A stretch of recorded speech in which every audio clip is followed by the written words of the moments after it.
for today's video. Eto na nga, magluluto na ulit tayo ng ating ulam. Ang paborito ng lahat, pork adobo. Ginagawa ko muna sa adobo ko ganyan. Sinasangkutsa ko muna siya. Yung parang minamarinate ko siya. Nilagyan ko siya ng sibuyas, bawang, tapos yung toyo. And then ayan, ganyan.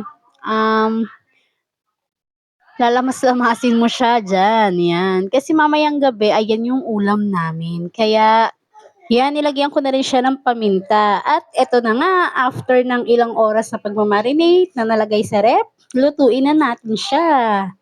Ayan, di ba?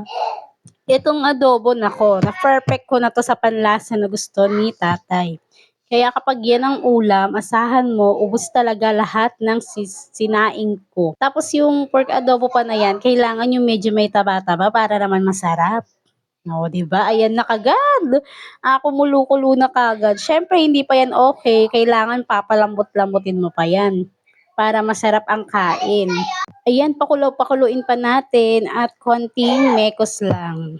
Kasi nga, kailangan palambutan natin ng bonggang-bonggen para hindi naman siya bubblegum pag kinain natin. Ayan. At saka, hindi ko nga pala siya masyadong pinatuyuan kasi nga may mga bata tayong kasama nakakain. Kaya ayan, masos pa rin siya. Pero ang gusto talaga dapat namin ni tatay yung tuyot na adobo. Pero dahil nga may mga batang kakain, ayan, ganyan na lang. At ito na nga, tapos na ang ating pagluluto. Thank you for watching!